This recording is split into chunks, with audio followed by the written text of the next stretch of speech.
안녕하세요. 30대 후반을 달려가고 있는 여성이에요. 남편의 죽자사자 구애로 결혼을 하게 되었고, 그렇게 행복할 줄만 알았던 제 인생이었어요. 그 정도로 시댁 식구들과 남편 복이 많다고 생각했기 때문에 남들도 부러워하는 제 인생이라고 생각했어요. 하지만 진실을 마주하는 순간 되돌아갈 수 없는 강을 건넜다고 생각했고, 남편의 비밀들이 하나둘 벗겨지기 시작했어요. 저에게 그렇게 구애하며 저 없으면 안 될 것 같다고 하는 남편은 저와 결혼하기 위해서 가장 큰 부분을 속여왔던 거였거든요. 얘가 괜히 거짓말 했겠니? 너 하나 잡으려고 이렇게 거짓말 한 건데 그냥 좀 봐줘라. 애가 오죽하면 그랬겠어? 너 그것도 네 복이야. 얼마나 널 사랑했으면 이런 거짓말까지 했겠어. 그러니까 네가 너그러이 한 번만 용서해 주렴. 응? 아, 치기공사가 치과 의사라고 거짓말한 게 큰 잘못이 아닌가요? 저 진짜 어이가 없네요. 애초에 치기공사라고 했으면 제가 결혼을 안 할까봐 그런 게 아니고요. 길 가던 사람 붙잡고 물어보세요. 이게 사기 결혼인지 아닌지. 다른 거 다 참아도 난 날 기만한 거 못 참아. 그리고 어머님은 치과의사 아들 둔덕이라면서 저한테 차며 오시며 집이며 다 받았잖아요. 그거 받을 때 미안한 마음 요만큼도 없었던가요? 솔직히 직업이 뭐가 중요해요? 왜 저를 속여가면서 그랬냐고요? 내가 별 볼 일 없는 치기공사면 네가 결혼을 안 할까봐 속인 거야. 이런 내 마음 모르겠어? 그 정도로 널 사랑했다고.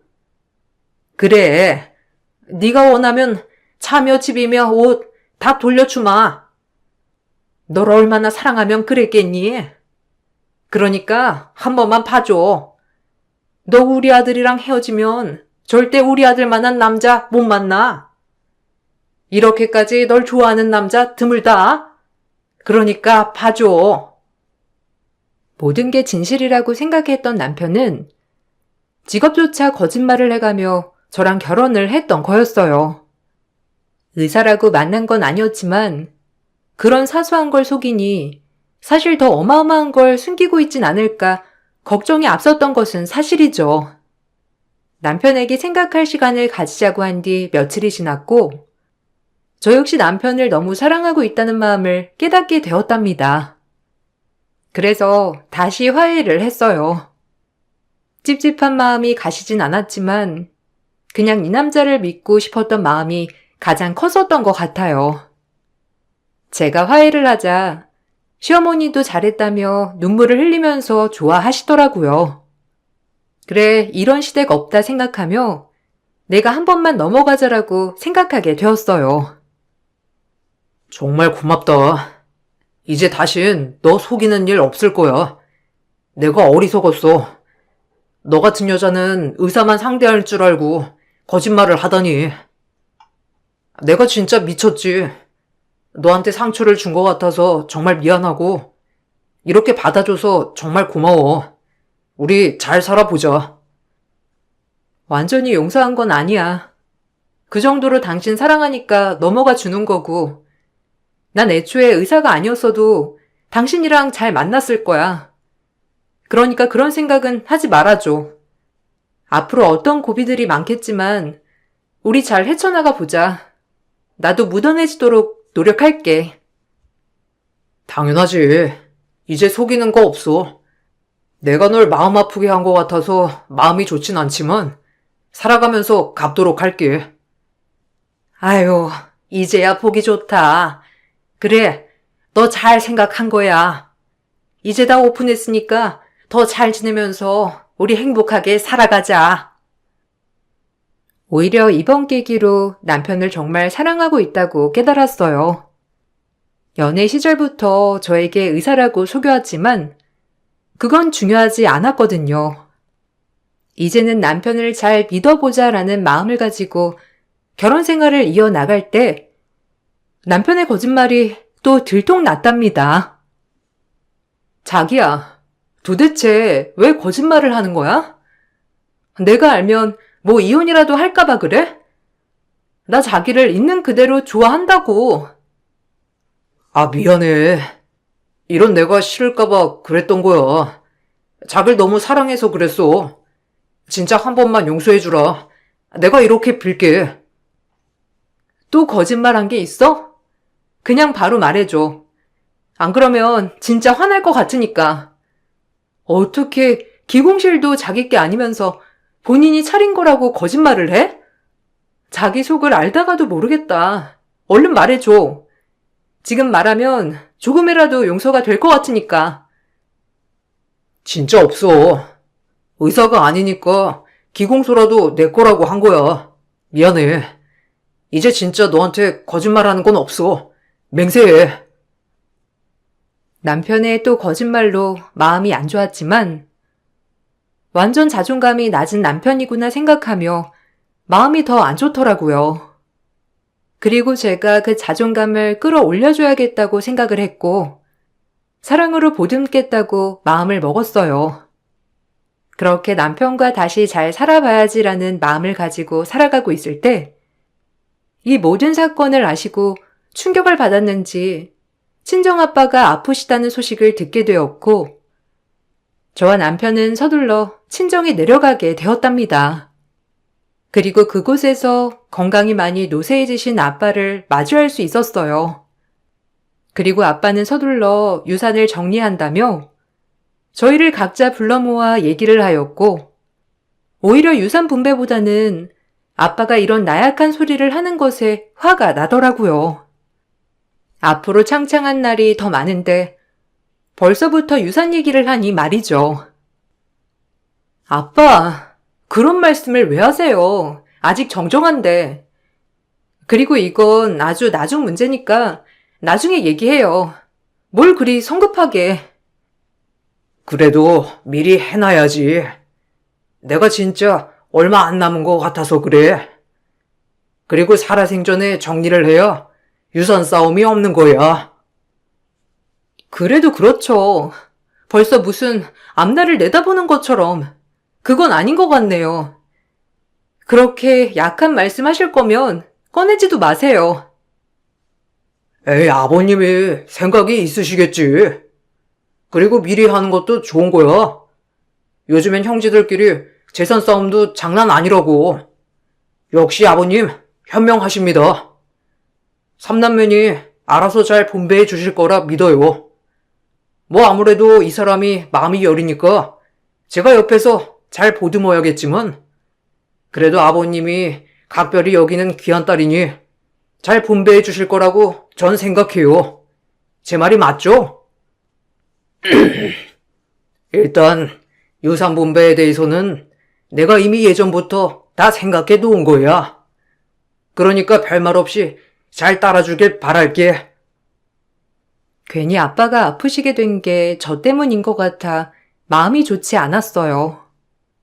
사실 남편의 거짓말로 인해 가족들 모두가 충격에 휩싸였지만 그럼에도 제가 남편을 사랑하고 애초에 남편이랑 결혼했을 때 저희는 직업이 중요하지 않았기 때문에 이 모든 사실을 알고도 남편을 받아들여 주었거든요. 그래서 마음마리를 하셔서 몸이 약해졌나 싶은 마음에 좋지 않더라고요. 그런 아빠의 나약해진 소리가 듣고 싶지 않았지만 남편도 아빠의 말에 맞장구를 치며 옹호를 하였고 결국 전 아빠를 말릴 수 없었어요. 아빠는 저희가 다 있는 앞에서 유언장을 쓰시겠다고 했고 종로에 있는 작은 노다지 건물을 막내 동생에게 먼저 상속을 해준다는 말을 하시더라고요. 솔직히 재산에 관심이 없던 터라 아빠의 의사를 존중하기로 마음을 먹었었고 이 일이 제 인생을 파란만장하게 바꿀 거라고는 상상도 하지 못했어요. 아빠의 얘기가 끝나자 남편은 분개하기 시작했거든요. 내가 알던 남편이 맞나 싶을 정도로 분개하며 아빠에게 따지는 모습에 저 역시 너무 큰 당황을 하게 되었던 거예요. 아버님, 진짜 이건 아닙니다. 그렇게 딸이랑 아들 차별하는 거 아니라고요. 지금 여기 우리 가족 앞에서 뭐라는 거야? 갑자기 당신스럽지 않게. 얼른 조용히 앉아있어. 소란 피우지 말고. 아니, 자네가 지금 한 얘기 다시 해보게. 무슨 뜻인가? 내가 내 빌딩을 막 내준다는 게 자네한테 뭐 상관이 있다는 거야? 아빠의 표정은 의미심장했고 그 모습을 보면서 저 역시 기가 막혔어요. 난생 처음 보는 분개한 장면과 더불어 저희 아빠에게 쌍심지를 켜고 대드는 모습에 이건 뭔 일인가 싶었거든요. 하지만 아빠는 끝까지 해보라며 남편을 예의주시 하더라고요. 오히려 제가 더 충격을 받게 되었고 그렇게 저에게 빌면서 한 번만 봐달라는 남편의 모습은 온데간데 없었어요. 그저 이 돈 아니면 저와 살지 않겠다는 마음을 먹으며 신나게 토해내는 남편을 보니 정말 혼란스럽고 내가 왜 이런 일을 겪어야 하나 싶었어요. 당연히 상관이 있죠. 그 노다지 건물 제가 모를 줄 알아요? 전 그 건물은 꼭 제 와이프가 받길 원했는데 어떻게 이걸 막내 처남을 줄 수 있죠? 솔직히 이게 사기 결혼이지 뭡니까? 재산 많은 여자인 줄 알고 결혼했더니 결국엔 본인 건 없잖아요. 저보고 의사라고 속였다고 뭐라고 하실 거 하나 없어요. 재산 하나 못 물려받는 여자였으면 그런 쇼도 안 했다고요. 그럼 자네는 우리 딸 재산 보고 결혼을 한 거라는 거야? 아, 뭐 이런? 처음부터 눈빛이 마음에 안 들더니만 결국 딴 맘을 품고 내 딸한테 접근했던 거구만. 내 말이 틀려 맞아. 됐고 자네 마음 다 알았으니 소란 그만 피우게. 내가 생각 좀 해야 하니. 마음을 알았으면 제 와이프한테 주시라고요. 장녀에다가 아버님이 눈에 넣어도 아프지 않을 자식이라면서요. 막말로 이 여자 제가 평생 책임지고 살 건데 제가 어쩔 줄 알고 이렇게 하시는 거예요? 아버님 딸 울면서 사는 거 보고 싶어요? 뭐라고? 당신 이게 무슨 추태고 태도야? 당장 아빠한테 사과드려. 그렇지 않으면 나 진짜 당신 용서 안 할 거야. 너네 아빠한테나 말 똑바로 하라 그래. 너 지금 똥인지 된장인지 구분이 안 되냐? 내가 붕괴 안 하게 생겼냐고. 그리고 용서? 이제 네가 나한테 용서를 빌어야 할 것 같은데. 네가 나한테 빌어도 내가 널 받아줄까 말까라고. 내가 너한테 거짓말한 거보다 네가 더 나빠. 부잣집 공주인 줄 알고 여태껏 모셨더니 이거 뭐 아무런 힘도 없는 공주님이었잖아. 기가 막혀. 정말 당황스럽더라고요. 갑작스레 남편의 본색이 드러난 순간이었고 친정아빠도 충격을 받으신 듯 했답니다. 제 동생들도 남편에게 따지고 화를 냈지만 가장 충격적인 건 저였어요. 그동안 날 진정 사랑해서 직업도 속이고 결혼한 줄 알았는데 제 뒤에 있던 배경 때문에 나랑 결혼했다고 생각하니 모든 것이 부정당한 것 같아 슬프더라고요. 그리고 그 길로 남편은 홀로 집으로 올라가 버렸고 오히려 남동생들은 잘 됐다며 이 기회에 끝장을 보라고 저에게 다그쳤답니다. 아빠는 그럼에도 신중히 유언장을 써내려 가셨고 전 그 일이 끝난 후에야 집에 올라올 수 있었어요. 그러자 남편은 저에게 이혼장을 하나 내밀더라고요. 내가 너한테 직업까지 속이고 왜 결혼을 했는데? 이게 다 네 아빠 돈 보고 그런 거라고. 근데 노다지 빌딩 빼면 뭐가 남긴 하냐? 그 건물 내가 알아보니까 월세 수입만 장난 아니던데. 그게 네 거가 아니면 내가 너랑 왜 살아? 이혼해. 건물주 물 건너갔으니 이혼이지. 캬, 내 인생도 조졌다 진짜. 장렬합시고 엄청 뜨거울 줄 알았는데 이건 뭐야? 당신 진심이야? 그 빌딩이 내 거 될 줄 알고 그럼 나랑 결혼한 거네? 진짜 이런 신박한 또라이가 다 있다니. 난 당신이 의사가 아니어도 상관없었는데 당신은 내가 빌딩주가 아니면 상관 있는 거구나. 그렇지? 이게 당신 본심인 거지? 당연하지. 내 본심이야. 돈 없으면 아무것도 볼 거 없는 너랑 내가 왜 살아? 우리 엄마도 엄청 화났어, 너 때문에. 말을 말자. 뭘 저런 애 데리고 말을 하니? 너 잔말 말고 이혼 도장 찍어. 애 없을 때 갈라서는 게 맞는 거야. 그래야 우리 아들도 다시 인생 피기할 여자 만날 수 있지. 요새 뭐 이혼이 흠이니? 하여튼 진작 알아봤어야 하는데 괜히 너 같은 거 만나면서 의사라고 거짓말 한 거잖아. 힘만 뺐네 아주. 좋은 말 할 때 합의 이혼해라. 어차피 너도 손해볼 거 없잖아. 구질구질하게 매달리려거든. 아서. 우리 아들 얼른 선자리 알아봐서 제가 해야 하니까 니네 아빠도 노망난 거지. 그걸 막내한테 줘? 에휴. 말 다 하셨나요? 지금 이 말씀 절대 후회하게 될 거예요.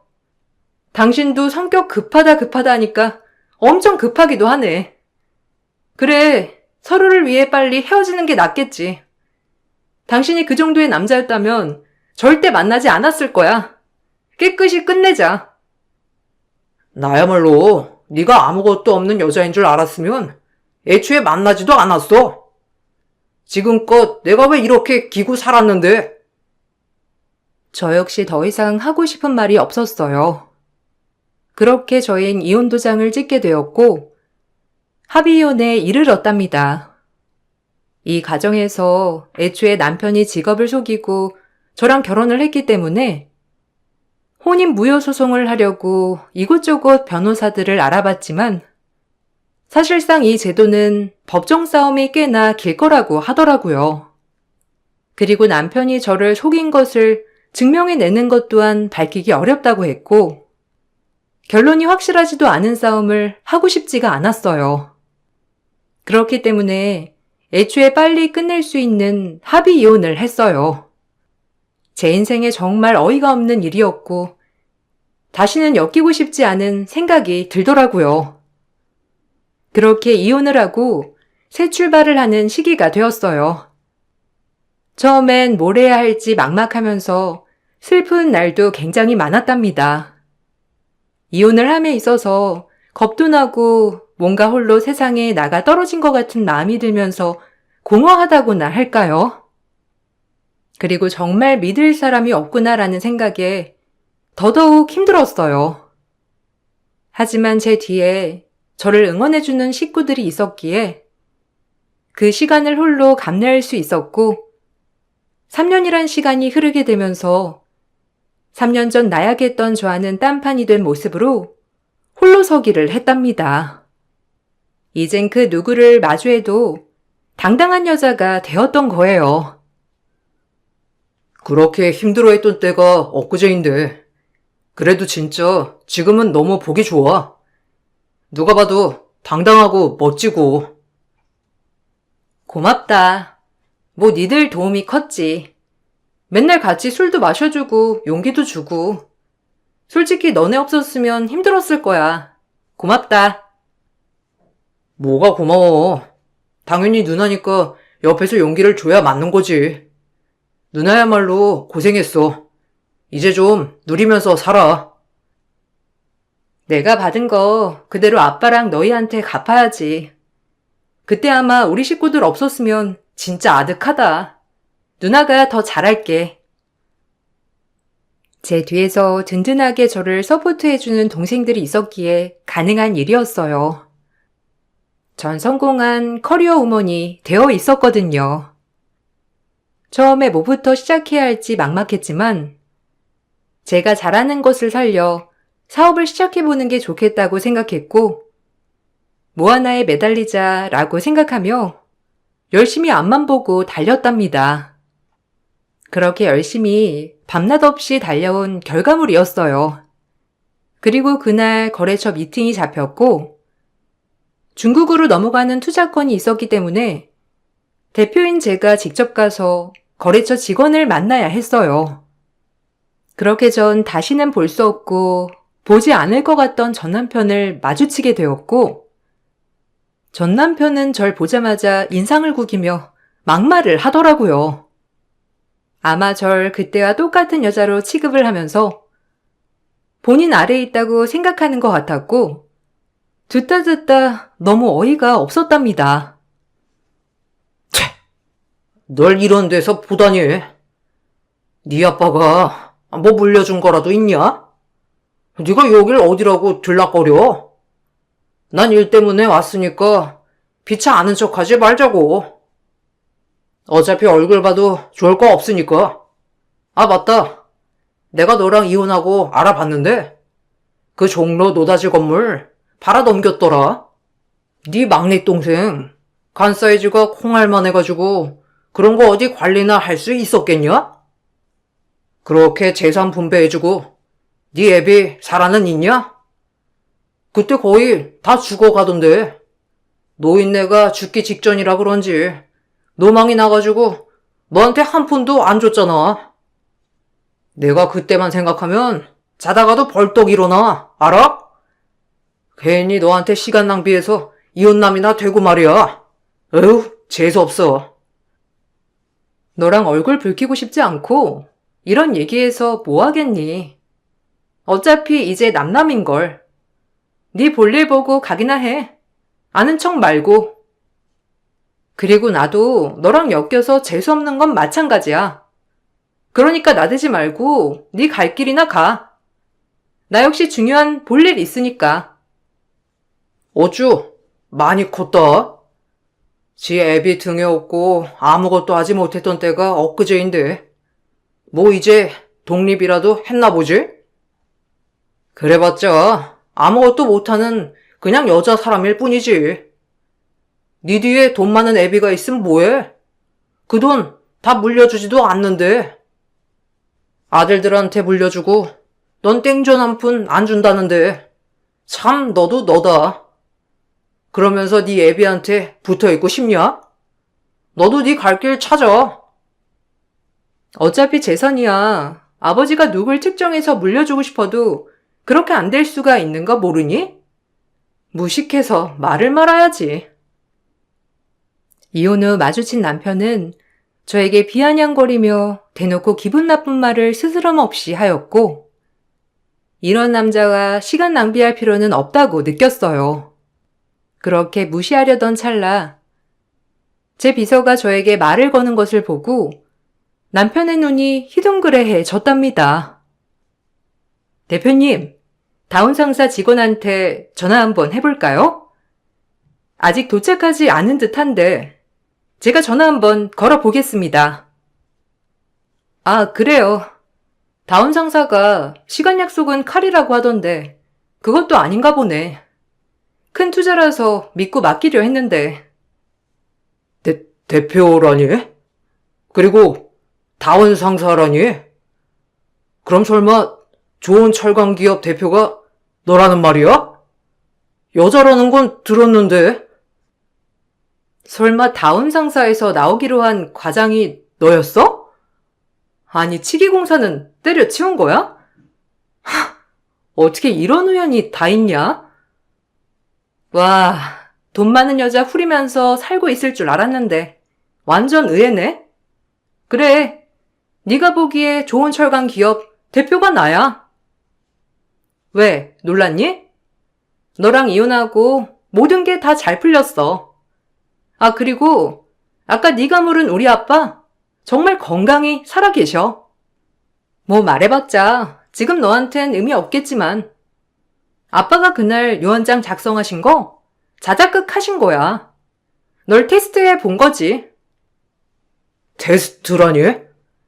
지금 너네 아빠가 날 시험해 본 거라는 거야? 왜? 아니, 일단 앉아서 얘기하자. 심장이...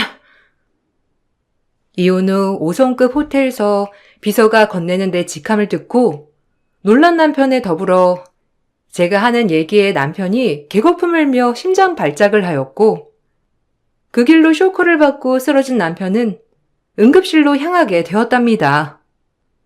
정말 같이 동행하고 싶지 않았지만 그래도 거래처 직원이니 저와 제 비서가 같이 동행하게 되었어요. 그리고 남편은 헤어진 3년 동안 많은 일이 일어났더라고요.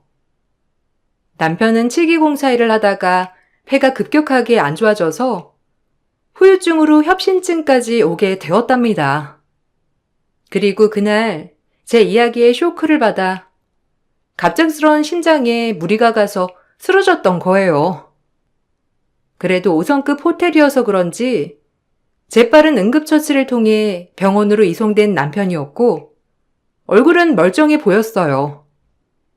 그리고 남편은 깨어나서 제 얼굴을 보자마자 이게 어찌된 일이냐고 묻더라고요. 말 그대로야.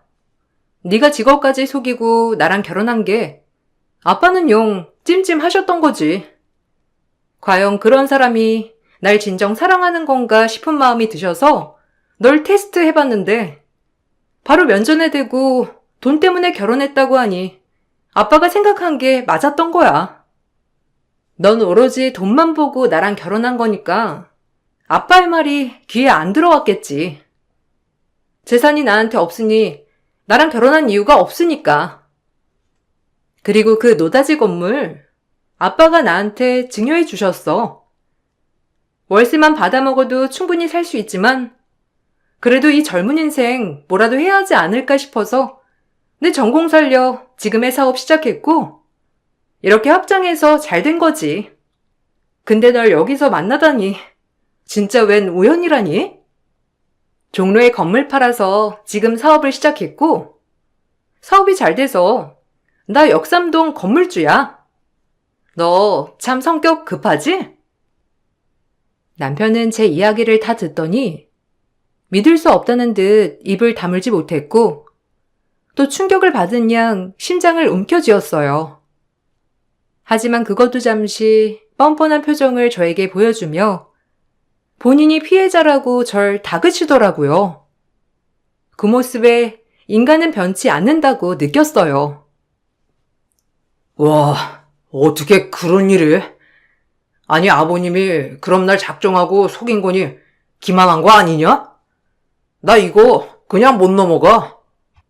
손해배상 청구할 거야. 어쨌든 그날 쇼만 안 했어도 너랑 이혼할 일은 없었을 텐데 아버님의 자작극으로 이혼한 거잖아. 그게 아니었음. 난 버러지 같은 너랑 평생 살았겠지. 네 두 얼굴도 모르고.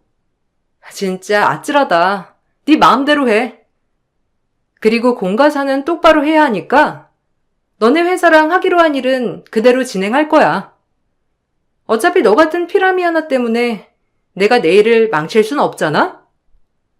직원 통해서 너희 회사랑 협상 들어갈 거니까 이제 보는 일 없도록 하자. 아, 치료 잘하고. 돈도 없는 데다가 몸도 아픈 널 어떤 부자 여자가 받아줄지 의문이긴 하다만 네 인생 목표가 부자 여자 후려치는 거니 잘해봐. 묵은 새증이 내려가는 것 같았어요. 그렇게 남편과 헤어진 뒤 전 응급실에서 나와 소리를 질러댔습니다. 내 위치에서 잘 살면 그만이지만 그래도 이렇게 잘된 모습을 전 남편이 봐준 것이 얼마나 기쁘던지 쾌감이 장난 아니더라고요. 남편은 이 모든 게 억울했는지 퇴원을 한 뒤 제 회사에 찾아와 저를 만나겠다고 로비에서 소란을 피워댔고 하도 성화해 결국 만나 주었어요. 돈에 눈이 돈 남편에게 수치심이란 있어 보이지 않았고 그저 로비에서 엄청나게 저를 불러대며 만나겠다고 했거든요. 그때는 나도 이성을 잃었던 것 같아. 근데 그거 알아? 나 한 번도 너 잊어본 적 없는 거. 사실 돈 때문에 너랑 결혼한 거 맞아. 근데 널 사랑하게 돼버린 거지. 그래서 그때 너랑 이혼하고 진짜 후회하긴 했어. 돈이 뭐길래 내가 널 잃나 싶어서. 계속해봐. 들어는 줄게. 뭐 들어주는 게 어려운 거라고. 그래서 네가 하고 싶은 말의 요지와 결론만 말해줄래? 내가 이렇게 아프고 나니까 깨달아지더라. 네가 나한테 얼마나 큰 존재였는지. 우리 더 잘해보면 안 될까? 뭐 지켜봐도 좋아. 솔직히 바로 합치자는 건 아니야. 너도 날 지켜보는 시간이 필요할 테니까 나한테 기회만 주면 좋겠어. 내가 너한테 기회를 주면 넌 나한테 뭘 해줄 건데? 그리고 그날 호텔에서도 나 업신여겼잖아. 근데 갑자기 왜? 미련이지 뭐. 원래 관심도 없으면 그런 말도 안 하는 거 알잖아. 그러니까 우리 다시 한번 잘해보자. 우리 결혼하면서 살 때 좋았잖아. 당장은 아니지만 내가 너한테 잘하는 모습을 보여줄 테니 너도 마음 좀 풀고 나 받아들일 준비만 해줘. 그리고 아버님한텐 내가 따로 가서 사죄를 할게. 아마 시간이 많이 지났으니 그래도 용서해 주시지 않을까 싶은데. 전 남편의 말이 끝나자마자 음식점에서 나온 파스타를 얼굴에 부어버렸답니다. 말 같지도 않은 얘기를 그럴싸하게 꾸미는 남편을 보니 어이가 없었거든요.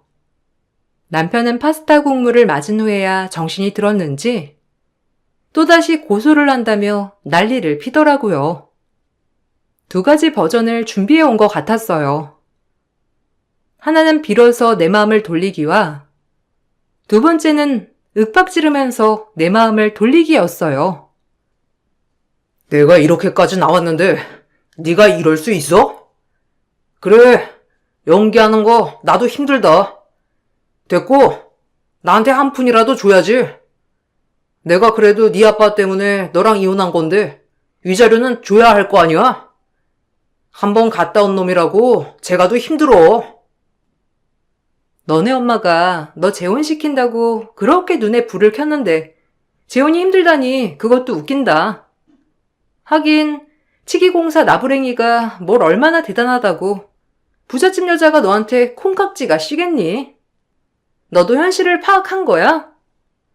너한테 줄 위자료가 있으면 이걸로 기부나 하겠어. 정신 차리고 살아.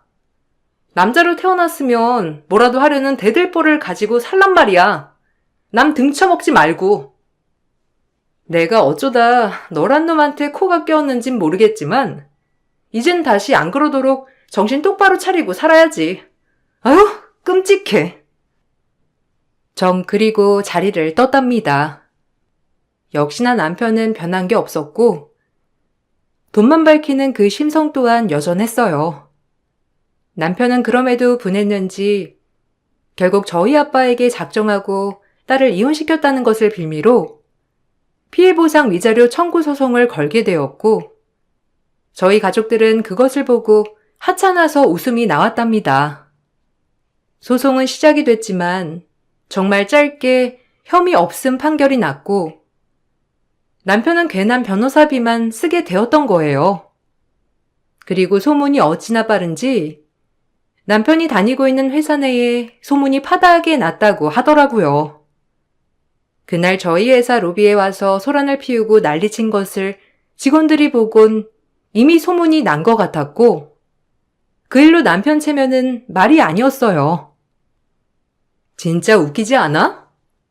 그 조은철강 대표랑 원래 부부였대. 근데 그것도 의사라고 속이고 결혼했다가 뭐 아버지가 딸한테 상속 안 해준다고 하니까 바로 이혼한 거래잖아. 인상 무시 못한다고. 진짜 김 과장 그렇게 생기지 않았니? 그러니까. 평소에도 명품 입고 다니는 여직원들만 골라서 꼬리치잖아. 집에 돈이 좀 있나 싶어서. 그럴 줄 알았다. 진짜 왜 그러고 사냐? 인생이 불쌍하다. 남 등쳐먹으려고 작정한 거 아니야? 그 정도면. 밥맛 없어. 결국 남편은 이 일로 회사 징계위원회까지 소집이 되었답니다. 회사 명의를 실추하고 회사 내 맞지 않는 인격을 가졌다는 이유에서 말이에요. 남편은 끝내 억울함을 표했지만 그동안 여직원들에게 기웃거렸던 증언들과 더불어 남편의 근무 태만까지 모두 다 남편에게 안 좋은 쪽으로 진행되어 갔어요. 일이 이렇게 되자 이혼 후 처음으로 전 시어머니가 저를 찾아오셨더라고요. 네가 그렇게 잘 나간다며? 그럼 우리 아들 좀 살려줘라. 이제 폐 때문에 직위공일은 하지도 못하고 거기도 그나마 지 고모부가 백을 써서 회사에 꽂아준 건데 거기마저 잘리면 뭐 먹고 살라고 그러는 거니? 그래도 남자가 직업이 번듯해야 지원도 하고 그러는 거지. 네가 그 회사에 큰 투자를 좌지우지 한다며. 그럼 네 말은 들어줄 거 아니냐? 내가 염치불구하고 찾아온 거니까 제발 한 번만 우리한테 기회를 줘. 우리 아들이 너한테 괜히 그랬겠냐? 못난 놈이라고 생각하고 선처를 부탁하마. 아니요. 본인이 지은 죄는 달게 받아야죠. 그땐 아무것도 모르고 배신감에 치를 떨었지만 이젠 제가 벌을 줄 차례인데요. 솔직히 다 본인이 만든 거 본인이 받은 건데 뭘 그리 저한테 사정을 하세요? 어머님 노래 부르던 거 있잖아요. 뭐 돈 많은 여자한테 재혼시킬 거라고. 어디 한번 돈 많은 여자 찾아보시고 재혼시키세요. 그럼 그 여자가 먹여 살려주겠죠. 더 이상 할 말 없습니다. 너 내가 이렇게 비는데도 안 된다는 거야? 애가 어쩜 그렇게 싹수가 없냐? 어른이 와서 미안하다고 하면 들어줘야지. 어른도 다 같은 어른이 아니잖아요? 아들이랑 작정하고 여자 하나 등쳐먹으려는 당신 부탁을 내가 이제 와서 왜 들어줘야 돼요? 그래, 네가 좀 잘 나간다 이거지? 너 사람 그렇게 업신여기고 무시하면 벌 받는 거야. 나쁘고 요망한 것. 저를 나쁘고 요망하다고 하면 그렇게 받아들일게요. 근데 어머님은 더하다는 것만 알아두세요. 어른이라 내 입에서 험한 말 안 나가게 정말 참고 있는 거거든요. 그리고 아들 팔아 장사할 생각 마시고 열심히 건물이라도 닦으며 돈을 버세요. 결국 때때로 되지 않자 막말을 하는 시어머니였지만 개의치 않았답니다. 전 그리고 남편에 대해 아무런 옹호도 해주지 않았고 결국 남편은 회사에서 직급이 해임되어 사실상 나가라는 식으로 통보가 나갔다고 했어요. 그리하여 다른 곳에도 경력으로 들어갈 수 없는 처지가 되어 집에서 백수로 전락하고 말았던 거죠. 남등의 빨대 꽂고 살려고 했던 남자의 최후라고나 할까요? 본인 인생 본인이 꾸은 거나 마찬가지죠. 전 그리고 중국 투자건이 대박이 나면서 정말 바쁜 인생을 살고 있답니다. 물론 이런 인생을 살게 도와준 저희 가족들한테 제일 고마운 마음이 들고 제가 더 잘 되어서 가족들한테 보답해주고 싶은 마음뿐이에요. 사실 그때 이혼을 하고 남편에게 뒤통수를 맞고 구구절절 이런 사연을 생각하면 마음이 안 좋지만 그래도 지금은 몸과 마음이 많이 치유가 되어 건강해졌어요. 1년의 일들을 겪으면서 느낀 점은 나쁜 사람들은 언젠가, 정말 언젠가는 벌을 받게 된다는 것입니다. 우리 모두 남한테 슬픔을 주며 살지 말자고요. 여러분 바쁜 와중에도 제 이야기를 들어주셔서 정말 감사드려요. 두서없이 말이 긴 것 같아서 얼른 마쳐보도록 하겠습니다. 좋은 날 되세요. 사람을 잘못 봐서 뒤통수를 맞아 상처받고 힘들어했던 옛 시절을 뒤로하고 벌써 40 후반이 되는 인생을 살고 있어요. 지금은 여성회관에서 사람들에게 화분갈이와 이런저런 식물을 키우는 강의를 하고 있는데 참 이게 뭐라고 소소한 돈벌이지만 활력이 돌면서 세상사 행복해지는 것이 요즘은 딱 지금만 같았으면 좋겠다는 심정으로 살고 있답니다. 사실 제가 이렇게 행복하기만 했던 삶을 살았던 게 아니에요. 지금부터 제 인생 역전 스토리를 들려드리도록 할게요. 농사를 짓고 계시는 부모님을 도와 일손도 도와주고 제 할 일도 하며 열심히 사는 청년이었는데 이렇게 가족만 도와주다가 늙어 죽겠다며 엄마는 선자리를 물어오셨고 그렇게 전 남편을 만나게 되었답니다. 엄마도 지인을 통해 알게 됐던 터라 그저 착실하다고만 알고 있었어요. 우리 애 나이도 있고 너도 나이가 있는 걸로 알고 있으니 빨리 결혼을 했으면 좋겠는데 어떠니? 내 말 이해가지? 네, 엄마도 제 나이에 대해 걱정을 많이 하셔서 저도 결혼을 빨리 하고 싶기도 하고 대수 씨도 너무 좋은 사람이니 좋아요.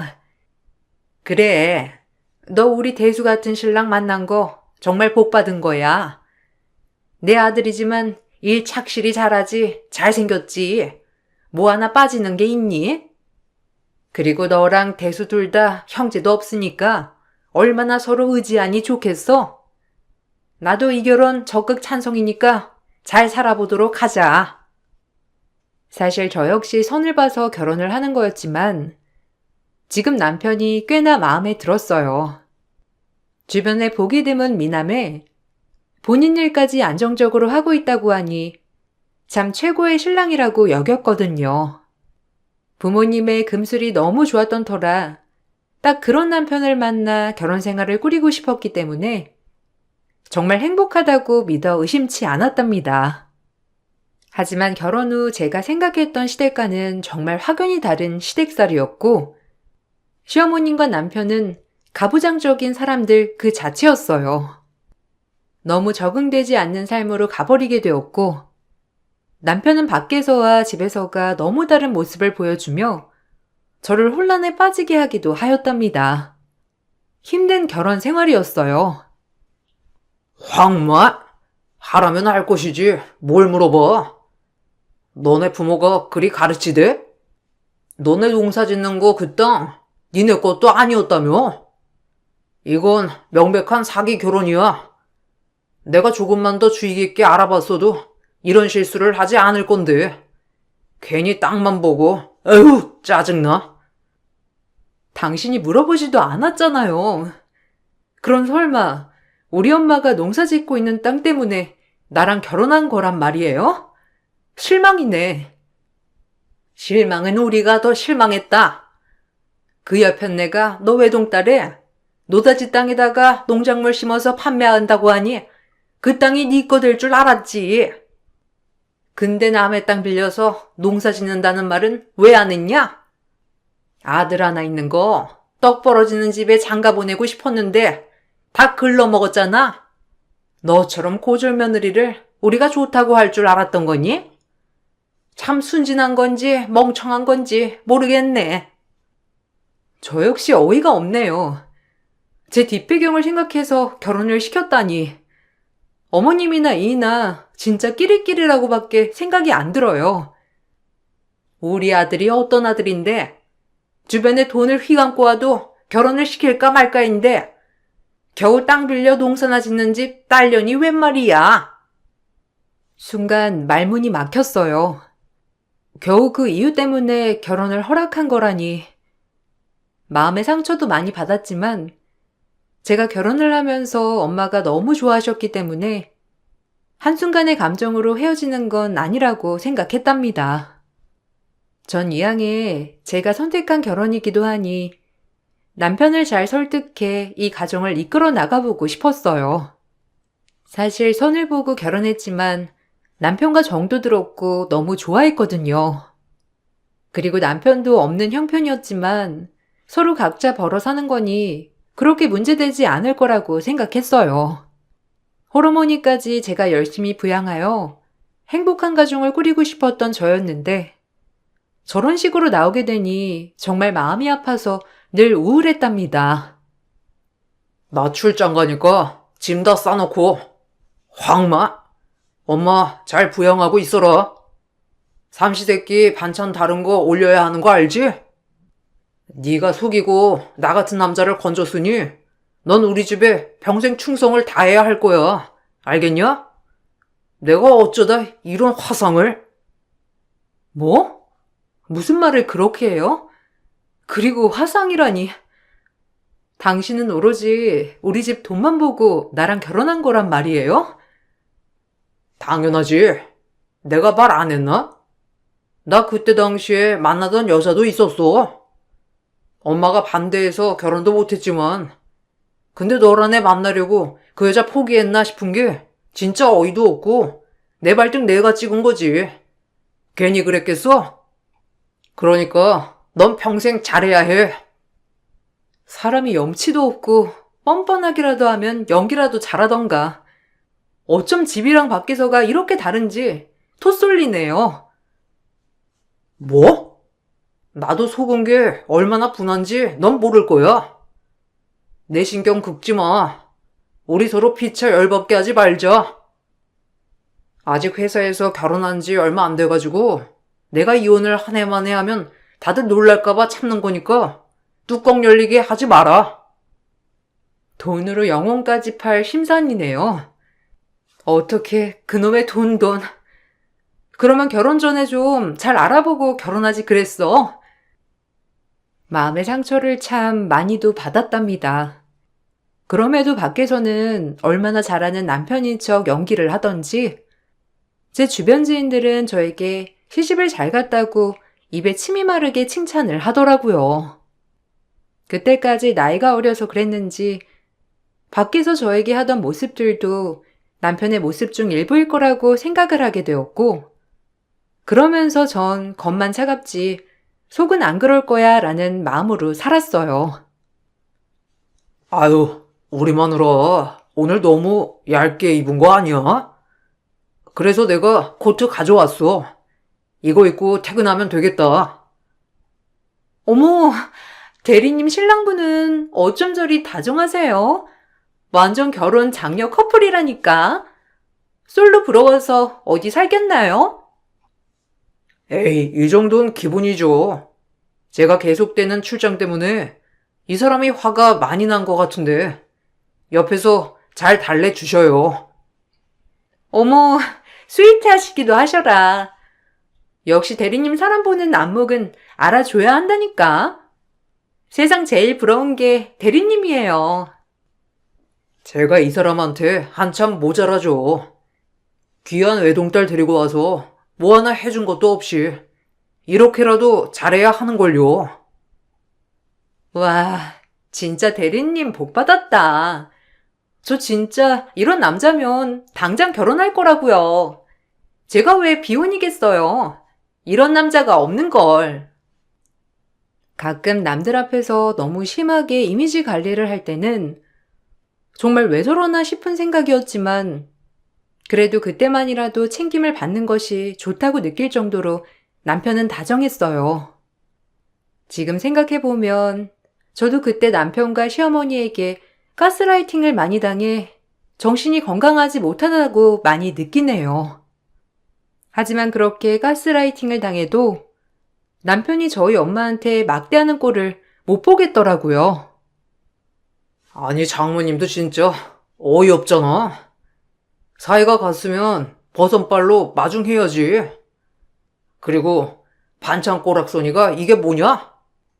겨우 치암탉이라니. 솔직히 한우에 연포탕에 그런 거 올려도 모자랄 판 아니야? 너네 엄마는 센스가 없어. 딸을 생각하는 게 맞나 싶고 딸 하나 잘 살게 하려면 뭐라도 줘야 할 거 아니야? 종잣돈이라도. 뭐 진짜 없다고 하냐? 내가 물어볼까? 뭐? 그냥 좀 먹어. 여기가 당신 집도 아니고 어머님 밥보다 훨씬 상다리가 부러지겠구만. 왜 그래? 조용히 먹고 가자. 그리고 돈 얘기라면 그만해. 나도 참는데 한계가 있으니까. 인간이 인간다워야 인간이지. 진짜 말종 같은 행동 그만해. 장모님, 여기 좀 앉아보세요. 솔직히 사이엔 저 무시하죠? 제가 뭐 해온 거 없다고 무시하는 거예요? 아니 뭐예요? 아니, 이거 왜 이러나? 술 먹었으면 곱게 마시고 그만 주정 부려. 여기가 얼마나 어려운 자리인데 이렇게 행패를 부려? 아니 솔직히 어머님네 땅도 아니면서 왜 말씀을 안 하신 거예요? 나 진짜 어이없어서. 남들은 저 부잣집 사이된 줄 아는데 이것도 아니고 저것도 아니고 제가 창피해서 얼굴을 못 들어요. 무슨 말씀 좀 해보시라고요. 내가 왜 이러고 살아야 하는지. 딸 하나 있는 거 두 다리 뻗게 하고 싶지 않으세요? 그럼 어머님이 뭐라도 내놔야 할 거 아니에요? 하물며 이 집이라도 팔던가. 당신 그 입 못 다물어? 술을 처마셨으면 곱게 처마셔. 어디서 행패야? 너는 뭐가 그렇게 잘났길래 돈돈 타령을 하니? 남편은 저희 엄마에게 땅이 왜 본인께 아니냐며 술을 마시며 주정을 떨어댔고 제 얼굴이 화끈거려 도저히 참을 수가 없었답니다. 그날 남편과 대판한 뒤 친정엄마에게 너무 죄송했어요. 하지만 엄마는 다 이해한다고 절 오히려 진정시켜 주었고 저 역시 그러려니 하였지만 엄마에게까지 저렇게 막대먹게 구는 남편을 용서할 수가 없었어요. 콩깍지가 확 벗겨지면서 있는 정 없는 정 다 털리더라고요. 엎친 데 덮친 격으로 시어머니까지 저를 막대하는 모습에 더욱더 화가 났어요. 내 아들 잘못한 거 하나도 없다. 네 엄마한테 그렇게 말해서 너야 기분 나쁘지만 솔직히 사돈도 웃기지 않니? 딸 하나 시집 보내면서 있는 거 없는 거 다 팔아서 해줘도 모자랄 판에 뻔뻔하게 혼수만 해주는 게 말이 되냔 거야. 딸도 너 하나라며? 그러는 어머님은요?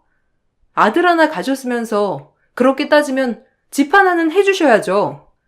그래야 뭘 요구하셔도 되지 않나요?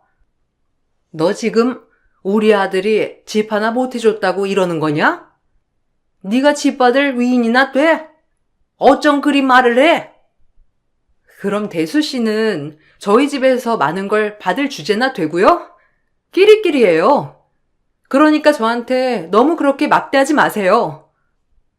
어이구, 너 언제까지 대수 옆에 있나 보자. 우리 대수는 너같이 구질구질한 애랑은 전혀 어울리지가 않는 애야. 내가 그리 키웠다. 사내라면 더 높은 데를 보고 집이 가난하니 상대방의 집안을 보라고.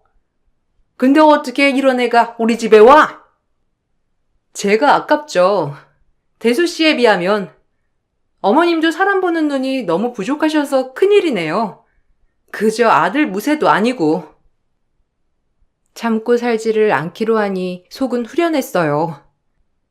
제가 이렇게 시어머니에게까지 바락바락 대들자 남편은 돈도 없는 데다가 성격까지 파탄자라며 이혼을 하자고 날뛰었고 저 역시 지칠 대로 지쳤던 터라 남편에게 합의 이혼을 하자고 하였어요. 더 이상 그 꼴을 보는 게 많이 지치기도 하고 얼굴을 보는 것도 힘들 정도였거든요. 이대로 갈라서는 게 맞겠다 싶은 심정이었고 까짓것 이혼하고 혼자 살아보자라는 마음으로 저 역시 마음을 비우게 되었어요.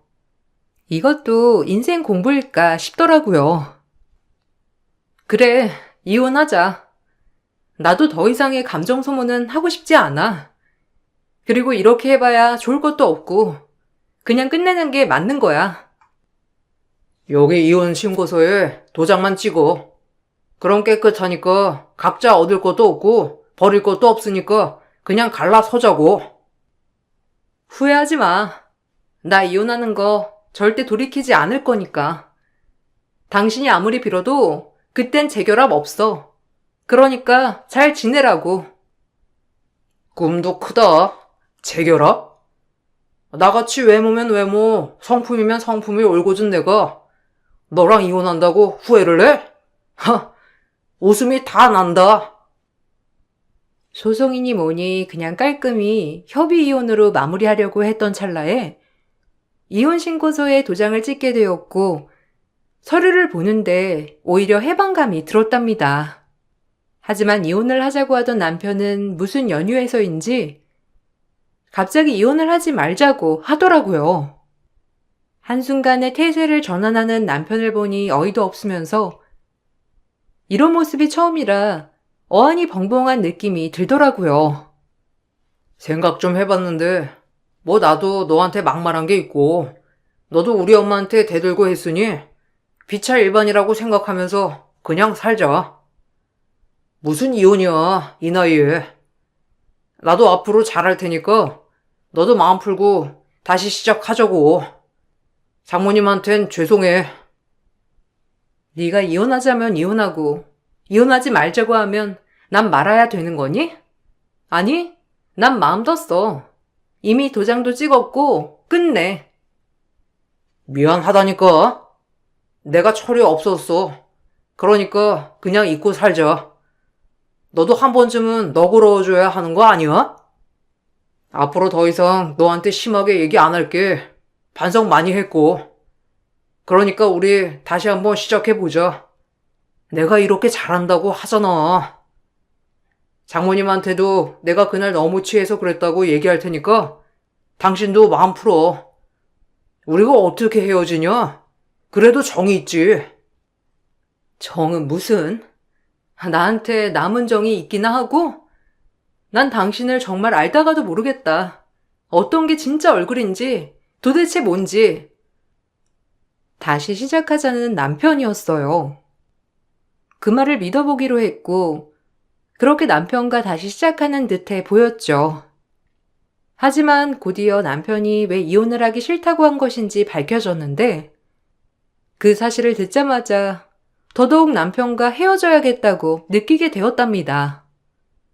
오로지 절 본인의 필요에 의해서만 데리고 살고 싶어 하는 얘기였거든요. 그 사실을 남편에게 득달같이 따지게 되었어요.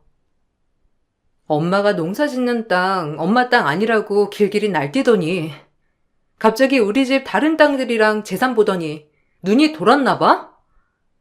그렇게 노래를 부르던 이혼을 하지 말자고 하고 너 내가 바본 줄 알지? 나 너 같은 인간이랑 절대 못 살아. 알겠니? 얘야 어찌됐든 너한테 잘한대잖아. 그런데 뭘 그렇게 왈가왈부야? 이제 너한텐 막말 안 하고 잘 살면 그만 아니야? 당신이 진정으로 깨닫지 못하고 살자고 하는 건데 어떻게 그게 같을 수가 있어? 날 아주 머저리 취급하는구나, 네가? 잘 생각해. 이제 우린 아무런 문제가 없다고. 그 많은 재산 네가 물려받을 거고 넌 외동딸이고 난 그 남편이고 뭐가 문제야? 다 내가 원하는 바인데 이제 너한테 막대할 이유도 없어졌잖아. 그러니까 그만 싸우고 그냥 잘 살자고. 그래, 그만 좀 해라. 아니, 이제야 우리가 바라던 며느리가 된 것 같구만. 뭘 그렇게 못 산다고 그러니? 그리고 그런 땅들이 있었으면 말을 해줘야지. 거긴 재개발도 된다고 지금 난리법석한 땅 아니냐? 우리가 널 진짜 심하게 오해했어. 어머님도 진짜 웃기네요. 이 인간이 왜 그러나 싶었는데 어머님이랑 진짜 똑같고 이젠 말도 섞고 싶지 않은 지경이에요. 당당하게 말하는 남편이 정말 대단하다고 느껴졌어요. 절대 살 수 없다고 생각한 것도 잠시, 하필이면 그 상황에 한 통의 전화가 울리더라고요. 제 심장이 내려앉는 전화통화였고, 그 소식은 저희 엄마가 일을 하다 사고로 논두렁에 빠져 몸을 크게 다쳐 응급수술 동의서를 작성해야 한다는 전화통화였어요. 울며불며 응급실에 달려갔는데 의사는 이런 말을 하면서 제 마음을 정말 한순간에 무너뜨리게 되었답니다. 제 인생에서 정말 다시는 일어나지 말아야 할 일들이었어요. 일단 머리 쪽에 피가 많이 고여있고 환자가 의식이 전혀 없어요. 빨리 수술해야 합니다. 동의만 해주세요. 보통 이럴 때 머리부터 부딪히게 되니 케이스가 너무 안 좋으셨어요. 한시라도 빨리 해야 합니다. 얼른 동의해 주시면 됩니다. 이때 제 옆엔 아무도 없었어요. 금실 좋은 아빠가 일찍 돌아가시고 저 하나만 바라보고 키웠던지라 저랑 엄마 둘뿐이었거든요. 이 순간에 그래도 가족이라고 의지할 사람은 남편밖에 없었답니다. 남편에게 이 소식을 알리게 되었고 남편은 저에게 잘하겠다고 말을 했지만 갑작스레 태도가 돌변했어요. 사실 남편이 재결합을 하자고 하고 그게 다 돈 때문인 걸 알았을 때 모든 걸 끝내기로 했지만 막상 제가 이런 일이 닥치게 되니 사실 손을 내밀 사람은 남편밖에 없는 심정이었어요. 뭐 어쩌라고. 딱 봐도 얘기 들어보니까 가망 없다던데? 아, 맞다. 네 통장에 있는 그 돈 내가 뽑아서 좀 쓴다. 너 통장 두고 갔더라. 엄마랑 나 이번 주에 파리 여행 가. 우리 다시 잘 살아보자는 마음으로 나도 마음의 정리를 해야 하거든. 그러니까 네가 조금 돈을 보탠다고 생각해. 야, 그렇게 울고 있으면 뭐하냐? 산 사람은 즐겨야지. 원래 인생이 그런 거야. 그래? 그래. 럭셔리 패키지로 그럼 보내줘야겠네. 조금이 아니라 많이 보태줄게. 그 돈 다 빼서 즐기고 와. 이제야 말이 통한다. 그래, 돈 아끼지 마라. 내가 알아보니까 네 뒷재산 어마어마하더구먼. 이제 우리 평화롭게 살자. 엄마도 이제야 네가 며느리답다며 아주 옆에서 난리다 난리. 그리고 장모님이 오히려 돌아가셔야 그 돈이 네 돈 되는 거니 너도 잘 생각해. 그렇게 슬퍼만 말고 긍정적 사고회로 좀 돌려보라고. 이제 우린 한 몸이나 다름없으니 군 럭이다. 친정엄마 사고로 응급수술을 하시는데 시댁 파리 여행 간다고 돈 보태란 남편이었고 전 그 길로 이악 물며 복수를 다짐했어요.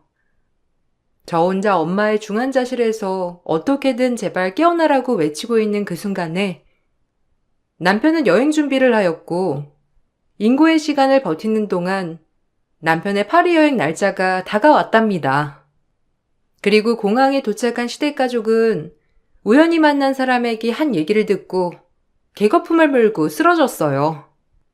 그건 바로 남편과 일전에 이혼을 하기로 했을 때 사실 남편 몰래 제가 이혼 소장을 접수했었거든요. 이미 합의 이혼서였기 때문에 법원에 제출을 했던 거예요. 남편은 제가 법원에 이혼 소장을 제출했다는 것을 알고 개거품을 문 거예요. 어머, 대리님 남편분? 아니, 마음은 괜찮으세요? 저도 대리님한테 이혼했다는 소식 듣고 너무 놀랬는데. 이혼이라뇨? 저희가 사소한 오해는 있었지만 이혼은 하지 않기로 했는데 오해가 있으신가 봐요. 이혼 안 했답니다. 아, 그래요? 최근에 어머님 안 좋으셔서 대리님 휴가 내셨잖아요. 어제 통화로 그러시던데. 뭐 아니라면 어쩔 수 없죠. 네? 어제요? 아니, 그럴 리가 없는데. 저희가 뭐 다툰 건 맞지만 확실해요? 이 사람이랑 전화 통화한 거 맞나요? 직원의 말을 듣자마자 시어머니와 남편은 파리 여행을 가려다 말고 저에게 전화로 난리가 났고 전 사실대로 말해주었어요.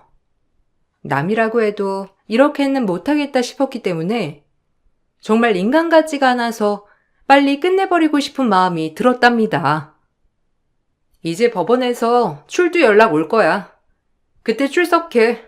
너란 인간이랑 절대 못 사니까 그런 줄 알고. 지금 깨끗하게 이혼해주면 더 이상 아무 말도 하지 않을 거지만 깨끗하게 이혼하지 않을 때는 당신 소송으로 갈 거니까 그렇게 알고. 이혼 준비하는 게 좋을 거야. 야, 내가 바꿔받았는데 너 어떻게 말도 없이 네 맘대로 이혼소장을 접수해? 너희 잘 살기로 했으면서 왜 그러냐고. 장모가 오늘 내일 한다는 와중에 파리 여행 간다는 정신병자랑 살 수 있겠어요? 더 이상 마주치고 싶지 않으니까 그리 아세요. 아니, 너 이성적으로 생각해. 그 재산 네 엄마 죽으면 누구 거겠냐고. 우리가 네 가족으로서 이런 말도 못해? 너 그렇게 가식 떨고 살지 말아라. 어차피 엄마나 자식이나 남이나 마찬가지야. 성도 틀린데 뭘 그렇게 울고불고 난리야? 그렇게 따지면 어머님 골로 갈 때 어머님 아들이 장례식 안 가도 되겠네요? 어차피 남이나 마찬가지인데 남편이 어머님 버리고 새 출발하자고 하면 그렇게 할 테니까 그럼 전해 주실래요? 엄마랑 자식이랑 남인데 저희가 어머니를 왜 부양해야 하나요? 너 어떻게 말을? 친정이랑 시댁이랑 같아? 돈 좀 있다고 좀 봐주려고 했더니 말을 해도 꼭 못되게 해야 하니? 됐고요. 그 입 다무시고 이혼에 협조 안 하면 소송으로 갈 테니까 준비나 하라고 전해주세요. 아줌마. 아셨어요? 전 바로 전화를 끊어버렸어요. 그리고 그 전화가 끊기자마자 엄마의 의식이 돌아왔고 정말 기적 같게도 엄마는 하루가 다르게 호전되어 갔답니다. 안심을 하고 나니 제가 이렇게 정확히 뭘 해야겠다고 판단이 있더라고요. 그렇게 법원 출두 연락과 함께 법원으로 갔지만 남편은 불응하였고 결국 소송으로 진행될 수밖에 없었답니다. 남편은 외동딸인 제가 넘겨받을 재산에 대해 몹시 관심이 많았고 제 재산을 안 이상 절대적으로 이혼을 할 수 없다는 말이었어요. 하지만 장모님이 생사를 오가는 와중에 파리 여행을 계획한 점, 결혼해서 지금까지 단 한 번도 가정적이지 않은 점을 증거 삼아 소송이 진행되었어요.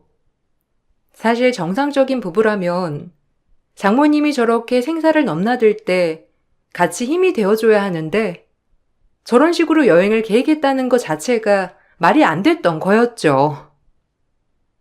재산 숨기고 음흉하게 나랑 살았던 거 진짜 어이없는데 그 와중에 이혼까지 하시겠다? 누굴 바보로 하나? 절대 못하지. 전 재산을 털어서라도 이혼할 거니까 걱정 마. 그리고 내 돈 그렇게 마음대로 빼간 것도 다시 토해내야 될 거야. 우리 좀 솔직해지자.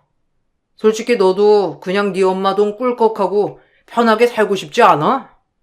그냥 우리 터놓고 말하자. 그건 너 같은 말종들만 하는 생각이고. 진짜 너는 사이코패스야. 달리 사이코패스들이 있니? 너 같은 놈이 그런 거지. 소송은 굉장히 오래 걸렸지만 그래도 이혼을 하게 되었고 남편이 저희 통장에서 임의로 돈을 인출해서 여행을 가려 한 것, 그리고 이혼의 유책 배우자라는 점을 토대로 저에게 위자료를 줘야 했답니다. 그렇게 부잣집에 장가가고 싶어하는 남편의 모든 계획이 무산되는 순간이었죠. 사실 전 집에 땅과 밭이 여러 개가 있어도 단 한 번도 제 것이라고 생각해 본 적이 없었기 때문에 남편에게 굳이 제 재산이라고 말하지 않았던 거예요. 다행히도 아이가 없었기 때문에 저흰 손쉽게 헤어지게 되었고 저희 엄마는 생사를 오간 뒤였기 때문에 많이 깨달으신 것 같았어요. 다신 억척스럽게 살아가신다고 하지 않으시더라고요. 이혼하길 잘했어. 엄마가 괜히 결혼을 부추겨가지고 이제 네 인생 행복하게 즐기며 살아. 그런 인간 옆에 두지 말고. 아니야. 그래도 인생 공부 많이 했고 나도 좋아서 한 결혼인 걸 뭐. 후회는 안 해요. 엄마도 이렇게 건강하고 나도 이제 새 출발하면 되는데 걱정이 뭐가 있겠어. 그러니까 우리 이제 다른 거 다 잊고 우리만 위해서 한번 열심히 살아봐요. 고맙다. 그리고 우리 딸 앞으로 네가 뭐라든 언제나 옆에서 응원해 줄게. 엄마가 이렇게 깨어나서 정말 다행이야. 우리 딸 다시 시작하는 출발점을 볼 수도 있고 이 기회를 헛되이 쓰지 않고 우리 딸 앞길에 엄마가 뭐든 할 수 있도록 도와줄게. 동네가 작은 동네라서 그런지 남편과 저의 이혼 소식은 빠르게 퍼졌고 돈 많은 집 여자를 잘못 건드렸다가 이혼당한 남자로 낙인이 찍히게 되었답니다. 그리고 저희 집 돈 때문에 결혼을 했다는 것도 소문이 나서 그런지 평판이 아주 더러워졌어요. 사실 제가 소문내고 싶은 것을 꾹 참았는데 저를 중매해줬던 엄마의 지인이 이 사실을 알고 노발대발 미안하다며 남편네 집 얘기를 하고 다니면서 묵사발을 만든 거예요. 그리고 어찌나 사과를 하시던지 결혼은 제가 선택한 거기에 원망은 하지 않았고 저 역시 정말 큰 공부를 했던 것 같아 아주머니에게 괜찮다고 여러 번 말을 하였어요. 그럼에도 미안해 하시더라고요. 대수 엄마, 그렇게 안 봤는데 진짜 인간이 그러면 못 써. 여기가 은근히 좁은 거 몰랐어? 지금 주변 사람들한테 다 소문나서 나도 대수 엄마랑 상종을 못 하겠네. 그러니까 그냥 그러려니 하고 앞으로 우리 각자 인생 살자고. 어떻게 사람이 그래? 우리가 뭐? 우리야말로 억울해. 돈 없는 척 살쾡이처럼 우리 집에서 죽치고 있다가 우리가 돈 있는 거 알아내니까 이혼하는 것 좀 봐. 그게 살쾡이가 아니고 뭐야? 억울한 건 우리가 더 억울하다고. 뭘 알려면 제대로 좀 알고나 나불 때. 그 집 며느리 엄마 중내 만회할 때 여행 가고 그랬다며. 사람이 그게 할 짓이야? 소름 돋네. 정신 못 차리고. 솔직히 대수도 그렇고 대수 엄마도 그렇고 사람들이 그렇게 살면 진짜 펄 받는 거야. 나 같으면 미안해서 납작 엎드릴 것 같구만. 그렇게 시어머니와 남편은 끝끝내 반성하는 모습을 보이지 않았고 본인이 모은 돈으로 저에게 위자료까지 주고 나서야 저와 끝을 냈답니다. 남편은 그럼에도 불구하고 돈 많은 여자를 노리고 계속해서 소개팅을 하거나 선을 봤다고 했으나 별 볼 일 없는 남편에게 재갈을 오려고 하는 사람은 없었어요. 그나마 듣기론 얼굴이 반반한 거 하나 믿고 유부녀를 꼬셔 돈을 감아치다 걸렸다고 했고 그 남편한테 호되게 당하며 결국 도망다니는 신세가 되었다고 했답니다. 아들을 제대로 가르치지 못한 시어머니는 아들이 그렇게 도망 다님에도 혼자서 그 동네에서 떳떳이 아들 자랑만 하고 다녔고 상종해주는 주변인들은 없었어요. 그저 말년에 아들이 언제나 올까 하며 집에서 평생 아들만 기다리는 신세가 되었죠. 우리 아들이 이번에 아주 잘난 여자 만나가지고 인생 폈잖아. 그 전 며느리보다 훨씬 낫고 얼마나 돈이 많은지. 나보고 이거 사줄까 저거 사줄까 난리도 아니라니까. 내 복이 늘어졌지 뭐야. 그 며느리랑 이혼하고 훨씬 잘 됐어. 아휴, 이제 그 입에서 나오는 뻥도 지겹다 진짜. 어떻게 사람이 그렇게 입만 열면 구라야? 입 벌구가 따로 없다니까. 우리 뭘로 보고 그쪽 아들 유부녀랑 바람나가지고 그 옆에 내는 남편한테 쫓겨다닌다고 소문이 파다해. 어떻게 그렇게 구라를 쳐? 누가 그래? 누가? 우리 아들이 어떤 아들인데 쫓겨다녀?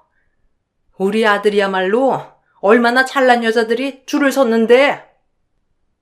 대수 엄마, 그 정도면 약도 먹어야 해. 아니 이 세상 살고 있는 건 맞아? 대수 망했다고 이 동네에 소문이 파다하구만. 혼자서 무슨 그렇게 말을 지어내는 건지 그만 좀 해. 이제 보기 안쓰러워지려고 한다. 뻥도 쳐도 정도껏 쳐야지. 우리 뭘로 보고. 시어머니는 그럼에도 불구하고 본인 아들이 잘났다고 그렇게 떠들어대다가 동네에서도 더욱더 우스운 꼴이 되었어요. 그 얘기를 듣게 되니 어찌나 우스운지 제가 뭘 보고 그 남자에게 반했을까 싶은 것이 제 자신을 질책하고 싶더라고요. 사람은 죄 짓고 못 사는 거야. 그렇게 정직하게 살지 못하니까 그렇게 사는 거지. 원래도 잘 살지 않았는데 아주 쪽박 제대로 찼더라고. 불륜에 돈 사기에 지금 도망 다니고 난리래. 너 진작에 그 남자랑 손절하길 진짜 잘했어.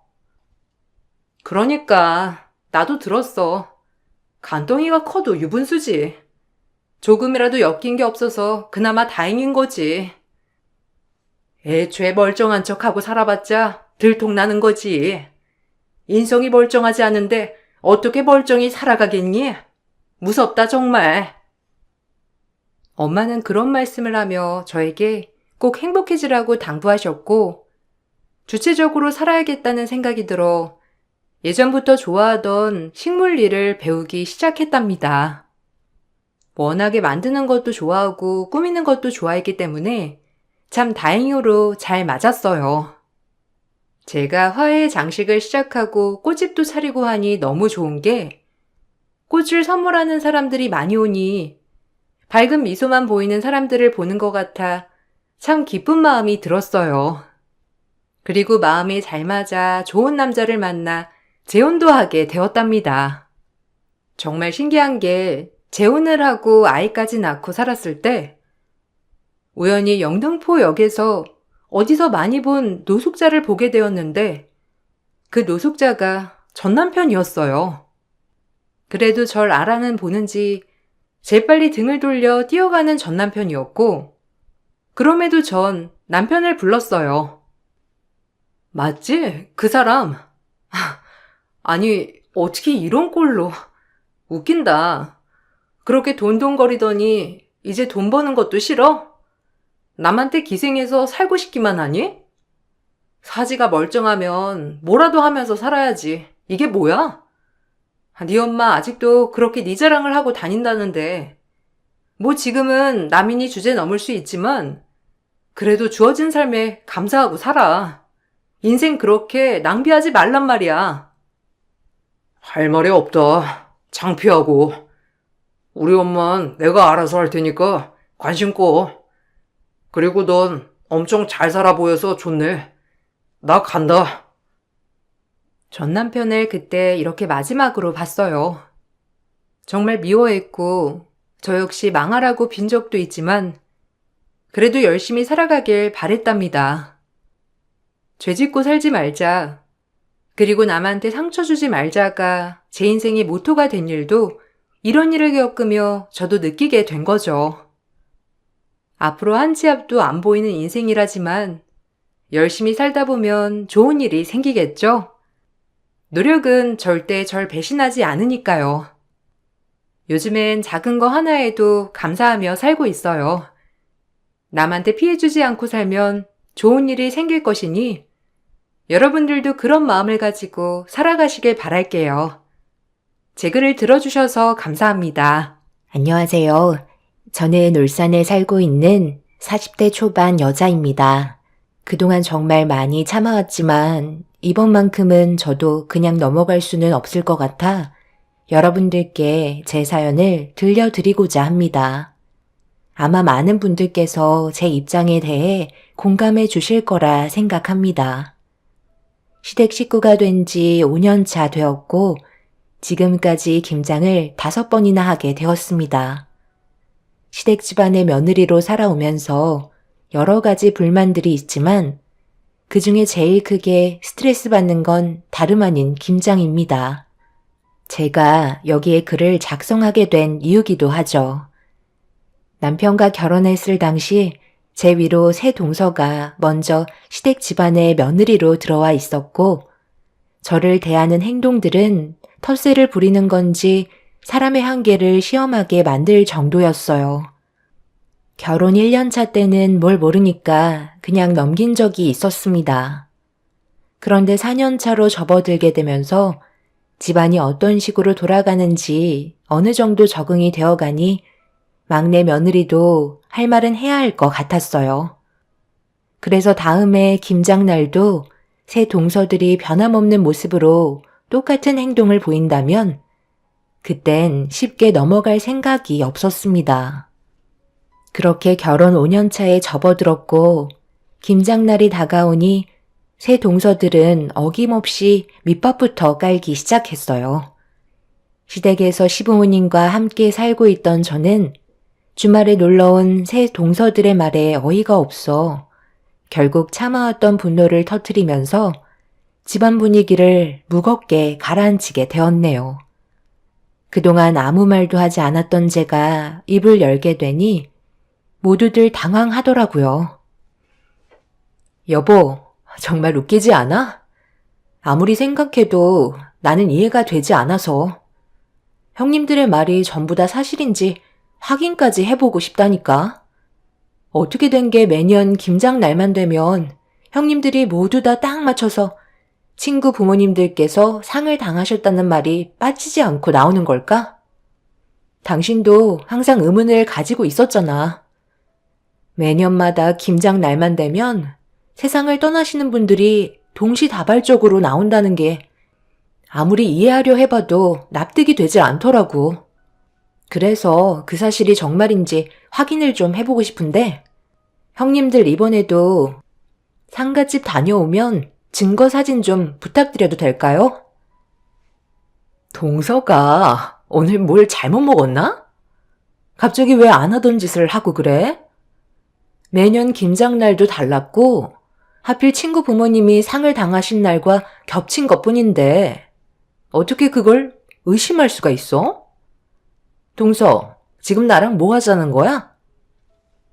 저 말고도 아버님, 어머님이랑 이희도 겉으로 표현을 안 해서 그렇지 속으론 형님들의 행동에 대해 이상하게 생각하고 있었을걸요? 큰형님만 김장날 장례식장에 다녀왔다면 제가 말을 안 하죠. 그날 동시에 세 분이서 똑같이 친구 부모님이 상을 당해서 김장날 참석을 안 하시니 누가 봐도 일하기 싫어서 참석하지 않으려고 수를 쓰는 게 보이는데 의심이 안 되겠어요? 그동안 아무 말 하지 않고 참고 있었던 건 어머님이 그래도 저를 아껴주시고 항상 좋게 봐주셔서 그냥 넘어갔던 것 뿐이에요. 명절날에는 상 당하시는 분들이 안 계시나 봐요? 그게 왜인 것 같아요? 명절날은 어머님이랑 제가 미리 음식을 준비하고 있어서 굳이 신경 쓸 필요 없고 와서 먹기만 하면 되니까 사건을 만들지 않는 거 아닌가요? 김장은 번거롭게 손이 많이 가니 그만큼 노동을 해야 돼서 이런저런 핑계대고 안 오는 거 전부 다 알고 있다고요. 그래도 항상 김장김치는 차에 한가득 실어가죠? 어머님한테 돈을 많이 챙겨드리는 것도 아니고 누가 봐도 멀리 여행 다녀온 사람처럼 때깔 좋은 모습으로 오잖아요. 새 동서들은 갑작스럽게 제가 돌발 행동을 한 부분에 대해 당황하고 있었어요. 그동안 아무 말도 하지 않고 있다가 갑자기 불만을 터뜨리니 많이 당황스러워하는 것 같았습니다. 저도 더 이상 참기 힘들었고 할 말은 해야 할 것 같았어요. 그래서 모두가 모여있는 자리에서 어머님한테 직접적으로 얘기했어요. 김장날 어떤 이유에서라도 참석하지 않는다면 김장김치는 가져갈 수 없게 해야 된다고 시모에게 의견을 제기했습니다. 제가 강하게 주장을 펼치니 시모는 제 말을 따라주셨고 결국 형님들은 불만을 입 밖으로 꺼내 놓았다는 것 하나 때문에 분위기를 더 심각하게 만들어가고 있었죠. 그만들 하지 못해? 막내가 틀린 말 한 것도 아닌데 뭘 잘했다고 다들 큰 소리야? 누가 봐도 이해할 수 없는 행동들인데 당연히 의심할 수 있는 거지. 그거 가지고 우리 집안에서 제일 많이 하는 막내 며느리한테 지금 화를 내는 거니? 어머님, 그게 아니잖아요. 저희가 한가한 사람들도 아닌데 쓸데없이 김장날 친구 부모가 상을 당했다는 말을 꺼내겠어요? 그 말이 사실이니까 어쩔 수 없이 김장을 도와드리지 못한 건데 정말 너무하세요. 맨날 막내 동서만 감싸고 도시잖아요. 너희들 하는 행동들을 보거라. 내일 김장한다는 말 한마디 했을 뿐인데 갑자기 아무 말도 하지 않고 있다가 김장 한마디 꺼내자마자 다들 핸드폰 들고 가더니 전화한 척하면서 친구 부모가 상을 당했다고 다들 다음날 김장 참석을 못한다는데 뻔히 눈에 보이는 행동을 하고 있잖니.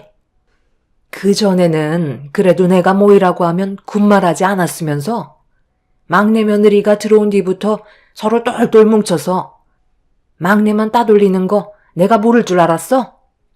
내일 김장 참석하지 않으면 다시는 내 앞에 나타나지 마라. 그리고 너희들한테 줄 김치도 없으니까 사 먹던지 알아서들 하고. 할 말 끝났으면 다들 내 눈앞에서 사라지거라. 제가 남편과 결혼한 이후 새 동서들의 행동들을 유심히 지켜보고 계셨는지 제가 불만을 터뜨리자 기회를 놓치지 않으셨어요.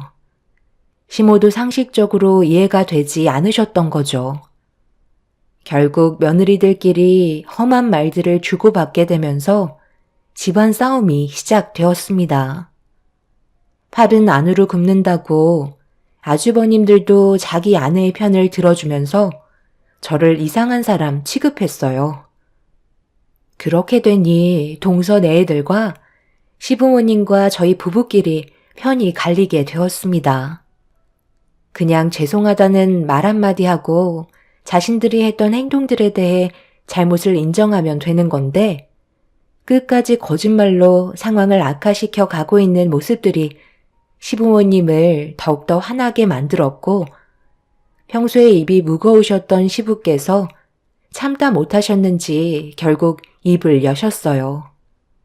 한마디 하시는 순간 아주버님들은 경악을 하고 말았습니다.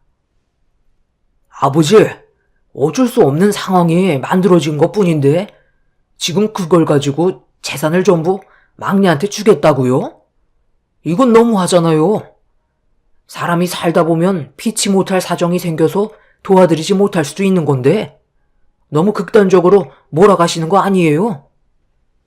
막내들보다 못한 행동을 보여주면서 재산 얘기 나오니까 이건 아니라고 생각하는 너희들이 내가 볼 땐 너무한 것 같은데 평소에 잘했으면 이런 말이 나왔겠니? 그동안 아무 말도 하지 않고 가만히 지켜만 보고 있으니까 너희 엄마 말이 우습지? 내가 이 집안의 최고 어른으로서 바로 잡으려 하는 거니까 너희들도 재산 받고 싶으면 모두 와서 김장하는데 참석하도록 해라. 내일 새며느리들 전부 상가집 다녀와야 한다고 했으니까 그 다음 돌아오는 주말에 김장하면 되겠네. 다들 내 말에 동의하지? 설마 다음 주에도 생사람 세상 떠나게 만들겠어요? 다음 주 주말에 다시 모이는 걸로 해요. 그게 제일 좋을 것 같네요. 시모가 김장날의 일정을 변경하게 되자 새 동서내외들은 당황했는지 우물쭈물거리더니 더는 어떻게 할 수 없다고 생각했는지 변경된 일정에 참석하겠다며 시모의 제안을 받아들였습니다. 저는 그날 너무 흥분을 했었는지 동서네 애들이 집으로 돌아간 이후에도 쉽게 진정이 되지 않아 온몸이 부들부들 떨리고 있었어요. 남편도 그간 불만이 많았는지 쉽게 흥분을 가라앉히지 못하고 있었습니다. 정말 다행이었던 건 시부모님께서 저희 부부의 편을 들어주셨다는 거였어요. 그동안 시댁 생활을 하면서 시부모님과 정을 많이 쌓아서 그런지 저를 항상 아껴주셨고 딸처럼 대해주셨습니다. 남편과 결혼 전에 이 문제에 대해 많은 대화를 주고받았었어요. 시댁에 들어가 산다는 게 쉽지 않기 때문에 시부모님과 제가 어느 정도 잘 맞아야 가능하다고 생각했었죠. 그래서 결혼 전에 몇 번 인사를 드리러 간 적이 있었습니다. 시부모님은 굳이 함께 살 필요가 없다고 얘기하셨지만 두 분 다 건강이 좋은 편이 아니셔서 그간 저희 남편이 뒤에서 꽤 많은 일들을 도와드렸었는데 갑자기 남편의 자리에 공백이 생긴다면 시부모님께서 많이 힘들어 하실 것 같아 결국 시댁에 들어가기로 결정을 하게 되었었죠.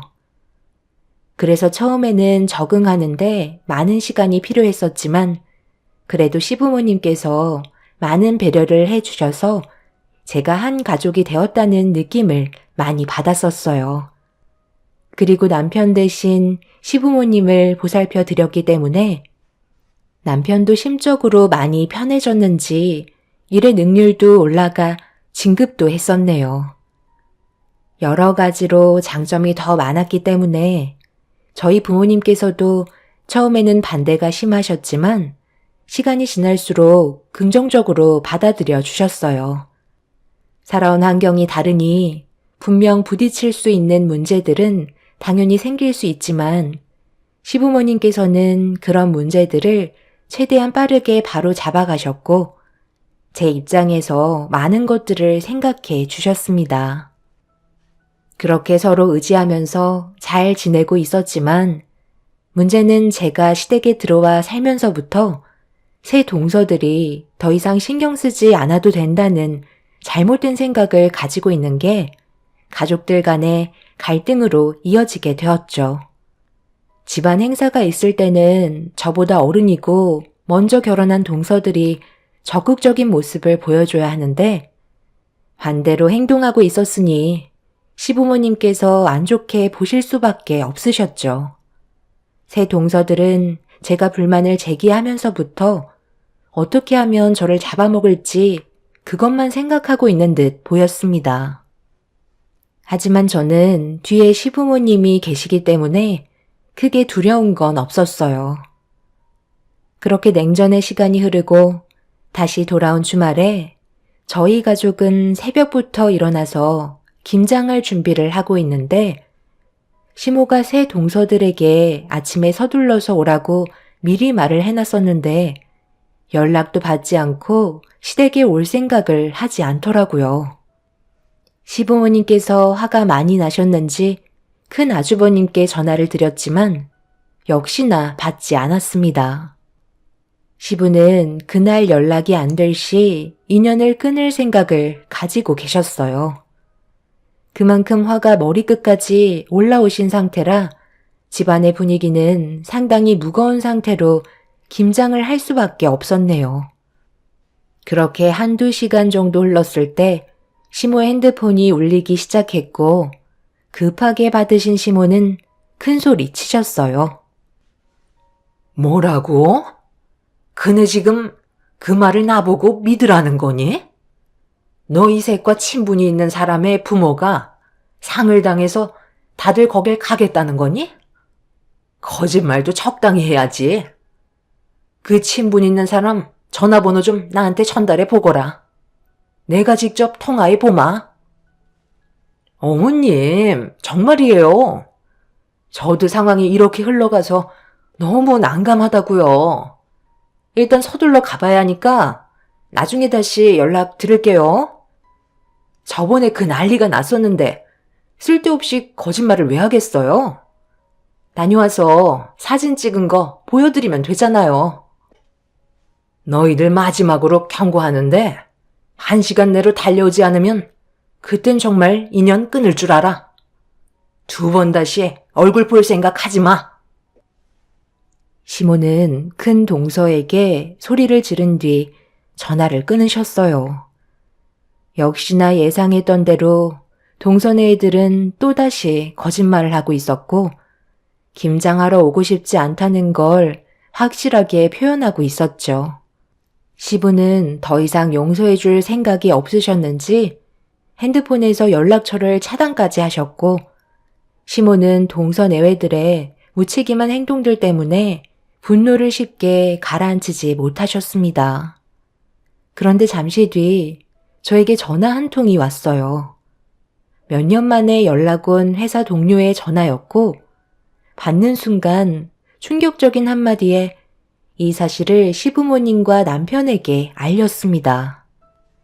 저희는 김장을 하다 말고 급하게 공항으로 향했어요. 그렇게 공항 안을 두리번거리고 있는데 공항 대합실에서 제 직위가 들리는 소리에 고개를 돌리는 순간 충격적인 광경을 저희 가족 모두가 보고 말았네요. 과장님, 여기에요. 아직 비행기 뜰 시간이 1시간 정도 남은 것 같아요. 과장님 결혼식 때 인사드렸던 분들 맞죠? 가족 전체가 여행을 가시는 것 같아서 과장님도 함께 계신 줄 알고 혹시나 해서 인사를 드렸었는데 뭔가 들킨 것 마냥 당황하시더라고요. 그래서 안부라도 드릴 겸 전화를 했던 건데 오신다는 말에 기다리고 있었죠.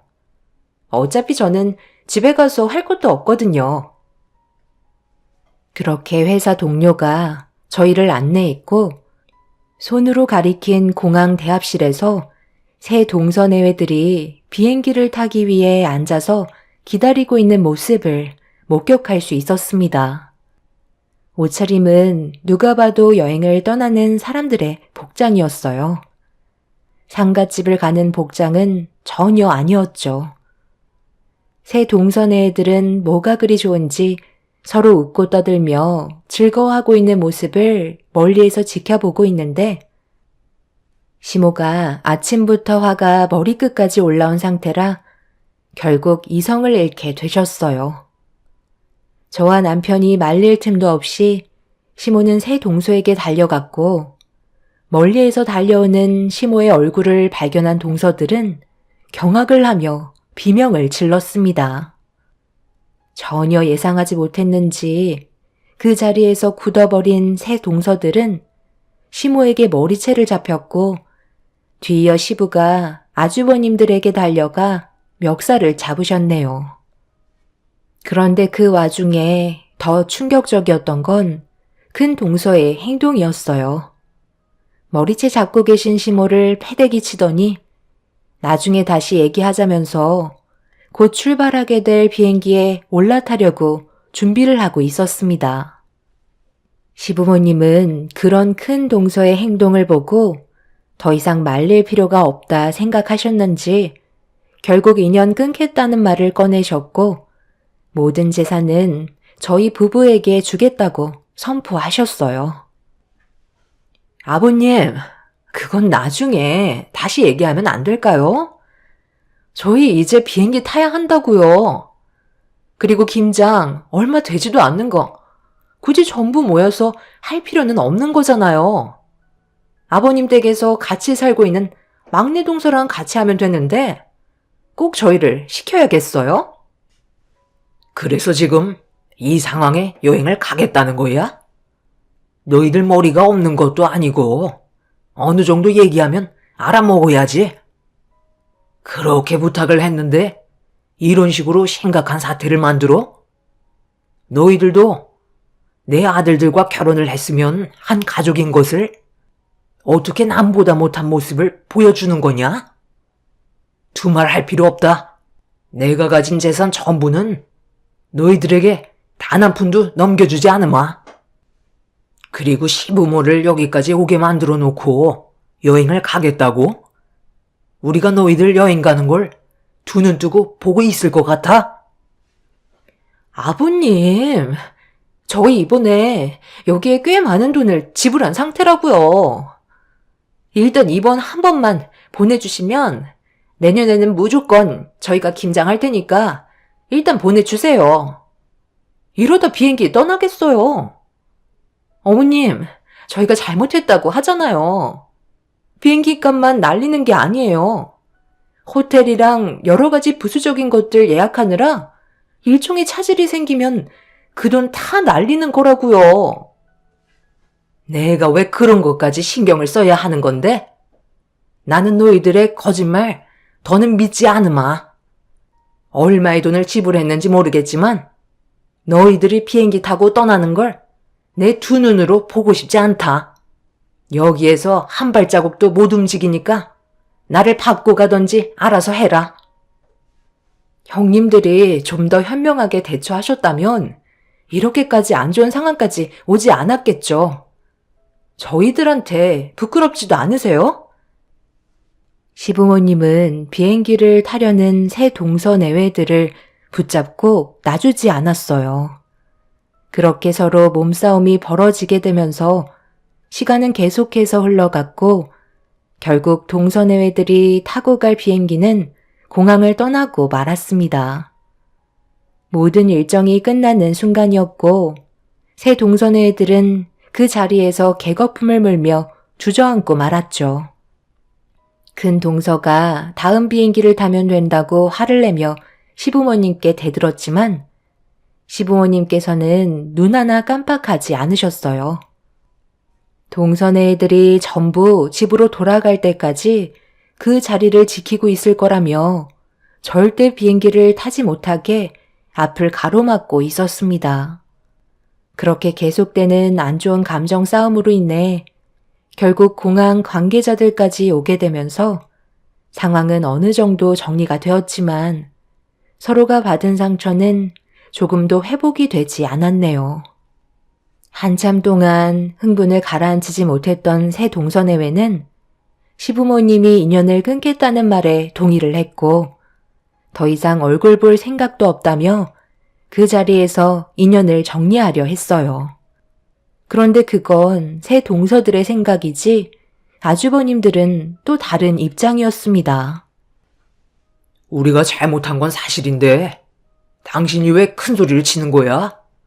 아버지 재산이 얼마나 있는지 알지도 못하면서 그런 말을 함부로 꺼내?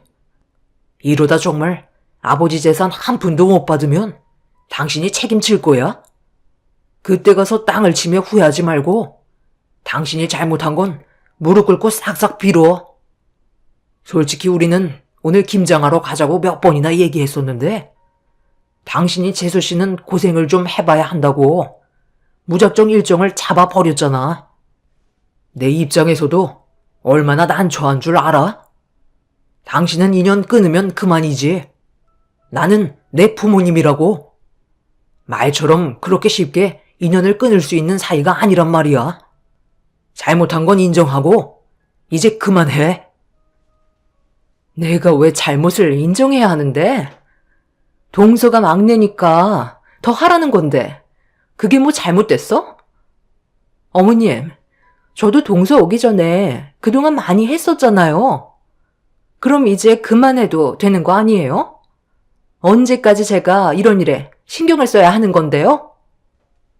네가 조금이라도 우리 집안의 화목을 생각했더라면 이런 식으로 행동하지 않았겠지. 다들 잘 지내고 있었는데 네가 이런 분위기를 조성한 거잖아. 마지막으로 기회를 줄 테니 진심으로 용서를 구해라. 그렇지 않으면 여기서 그만 끝내자. 솔직히 저도 형님이 계속 막내 동서만 부려먹자고 옆에서 부추기니까 어쩔 수 없이 따를 수밖에 없었어요. 제 마음은 그게 아니었다고요. 저는 막내 동서와 가까워지고 싶은 마음이 있었는데 형님이 괜히 텃세 부리면서 분위기 조성한 거 맞아요. 어머님, 제가 잘못했어요. 저는 이 사람과 떨어져 지내고 싶지도 않고 어머님 말씀대로 화목한 가정을 꾸리며 모두가 웃으면서 지내고 싶은 게 제가 바라는 거예요. 셋째 동서도 나랑 같은 생각이었잖아. 맞아요. 둘째 형님이 얘기하신 거 사실이에요. 저희 둘이 대할 때 큰형님의 행동에 불만이 많았었어요. 그런데 너무 기가 세시고 괜히 저희도 막내 동서처럼 피해를 입을까봐 아무 말도 하지 못하고 있었어요. 저도 정말 죄송해요, 어머님. 자기들 지금 뭐 하는 짓들이야? 나만 막내 동서 이용해 먹자고 그랬어? 상황이 이렇게 되니까 이제는 나를 버리겠다는 거야? 당신이 이렇게까지 쓰레기 짓을 꾸며왔다는 거에 정말 너무 큰 충격을 받았다. 어느 정도 하면 그만하면 될걸. 상황을 이렇게까지 만들었으면서도 끝까지 고집을 부려야 되겠어? 우리 부모님이 당신한테 마지막 기회를 주고 계시잖아. 정말 용서를 구하지 않을 거야? 당신 나와도 이혼하고 싶은 거냐고? 한순간에 잘못된 판단이 돌이킬 수 없는 결과를 가져온다는 거 당신도 분명 인지하고 있을 텐데. 이제 그만 고집 부리고 집으로 돌아가자. 가서 김장하고 당신도 이제 맏며느리답게 행동해. 큰 동서만 용서를 구하지 않았고 큰 시숙과 둘째, 셋째 동선 애들은 전부 다 시부모님께 잘못을 인정하며 무릎을 꿇었습니다. 그제서야 시부모님께서 어느 정도 흥분을 가라앉히셨지만 문제는 큰 동서였네요. 저를 증오하듯 바라보면서 자신의 잘못을 인정하지 않으려 했어요. 큰 동서의 사과를 받기 위해 공항에 계속 머무를 수 없는 노릇이라 결국 큰 동서만 빼고 가족 모두는 시부모님 댁으로 향하게 되었죠. 그렇게 시댁에 도착하자마자 동선의 애들은 전부 다 김장하는 데 달려들었고 시부모님 눈치를 보면서 발빠르게 움직이며 분위기를 좋게 만들려고 애쓰고 있었습니다. 그런데 김장이 거의 끝나갈 때쯤 큰 동서가 시댁으로 찾아왔어요. 저희는 어느 정도 잘못을 인정하고 시부모님께 머리를 숙인 채 들어올 줄 알았는데 갑자기 저에게 달려들더니 제 머리채를 잡으면서 난리를 치기 시작하길래 모두가 뜯어 말리려 했지만 제 머리를 잡은 큰 동서의 두 손은 분노로 가득 차 있었습니다. 제가 왜 이런 수모를 겪어야 하는지도 몰랐고 왜 이렇게까지 저를 싫어하는지 이유를 알지 못해 비명을 지르면서 도대체 저한테 왜 그러냐고 물어보니 큰 동서는 제가 처음 왔을 때부터 꼴 보기 싫었다며 시부모님의 관심을 한 몸에 받는 게 마음에 들지 않았다고 어이없는 말을 늘어놓고 있었습니다.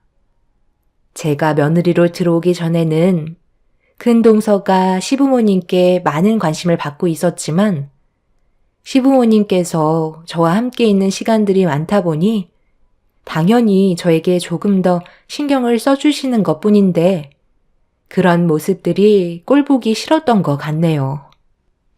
그렇게 큰 동서가 제 머리채를 잡고 놔주질 않으려 하자 시모가 화가 머리끝까지 올라오셨는지 버무리고 계셨던 김장김치 한 포기를 손에 들고 달려오셨어요. 그리고 큰 동서의 뺨에 포기김치로 내려치셨고 양념들이 눈에 들어갔는지 괴로운 비명을 지르며 제 머리를 잡고 있던 손이 그제서야 풀리게 되었죠. 큰 동서는 괴로운 듯 바닥을 뒹굴며 도와달라고 소리를 질렀지만 그 모습을 전부 다 구경만 하고 아무도 도와주지 않았어요. 결국 혼자서 수도가로 달려가 얼굴을 씻은 뒤 시댁에서 급하게 도망쳐 빠져나갔네요. 그날 이후 큰 시숙은 별거를 하시다 이혼을 결정하셨고 지금 현재 숙려 기간 중에 있습니다. 두 분의 관계가 알고 보니 오래전부터 삐걱거리는 상태였던 것 같아요. 큰 동서가 결혼 10년 차에도 애가 생기지 않아 검사를 받아보니 불임 판정을 받았었는데 그 사실을 계속 숨기고 있었다가 최근에 큰 시숙에게 들통나면서 두 분이 냉전 상태였다고 하더라고요. 아마 예전처럼 관계 회복은 힘들 것 같아 이혼을 하게 될 것 같네요. 큰 동서의 잘못된 행동 하나 때문에 이런 상황까지 온 게 정말 안타까울 뿐입니다. 서로 웃으면서 좋은 관계로 발전해 나가면 훨씬 더 많은 걸 얻을 수 있을 텐데 왜 이렇게까지 미련한 짓을 저질러서 결국 혼자 모든 걸 잃게 됐는지 참 답답하기만 하네요. 둘째, 셋째 동서들은 지금 현재 저를 잘 대해주고 있지만 과거의 상처가 어느 정도 있던 터라 어느 정도 시간이 필요할 것 같긴 합니다. 큰 동서는 분명 지금의 상황에 대해 후회하고 있을 것 같아요. 하지만 저에게 손을 내미는 게 자존심이 허락하지 않아 버티고 있는 것 같습니다. 본인의 선택이니 어쩌겠어요. 앞으로 평생 후회하면서 살겠죠. 제 사연을 들어주신 분들도 분명 김장 문제로 가족들과의 여러 가지 문제가 생긴 집안도 있을 텐데요. 서로 조금씩 이해하고 양보하며 좋은 관계를 유지하셨으면 좋겠습니다. 오늘 하루도 행복하시고 웃음이 가득한 날이 되시길 바랍니다. 감사합니다.